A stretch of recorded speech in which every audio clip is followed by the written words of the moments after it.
Hey, this is Kirk, the Bariatric Carnivore. Well, if I could get you one drug, one supplement that would be guaranteed to improve your overall lifespan, how much would you be willing to pay for it? And frankly, it's much cheaper than you might think, and it requires a lot less time than you think.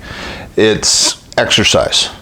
This is Kirk, the Bariatric Carnivore. I try to put out a couple messages each week, and if you like this message, please do me a favor.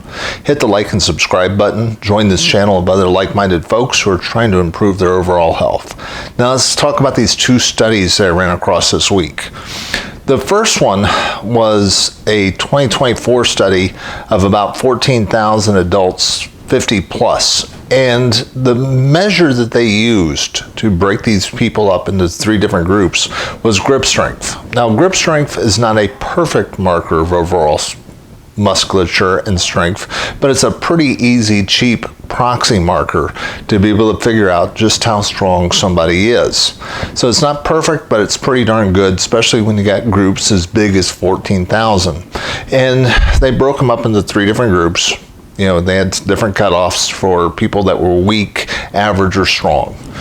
And what they found is the people that were the strongest lived the longest. And they were tracking them out over a 15-year period. And that was the number one marker of longevity.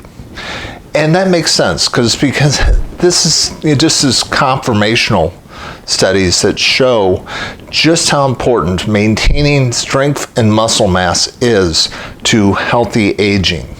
And the more studies we keep seeing on this, the more and more I believe it, that if you want to age well, you've got to maintain as much strength as you possibly can. And that is a battle.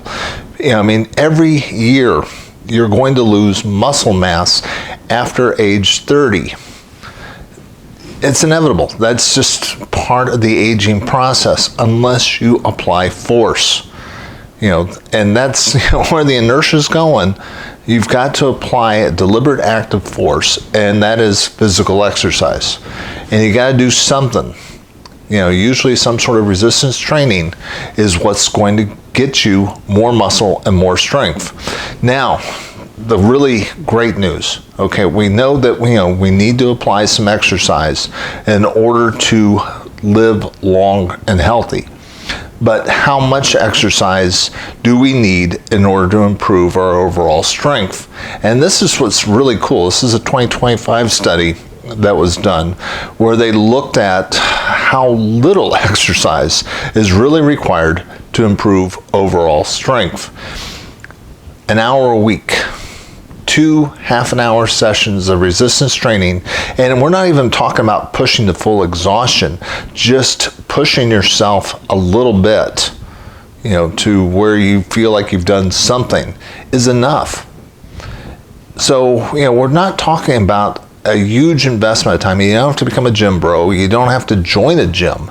All you have to do is spend about 30 minutes a week doing some sort of consistent, challenging resistance exercise. Again, body weight, weights, resistance bands, whatever you want to do. But if you're doing at least a half an hour twice a week, you're going to build up strength. And the really great news is if you're just starting, if you're an absolute couch potato and you haven't done anything in years, you're going to get your best gains right at the very beginning.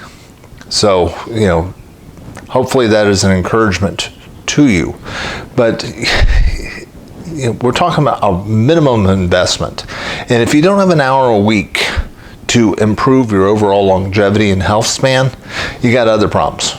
I mean, you really do. And you're not talking to somebody that lives for this stuff.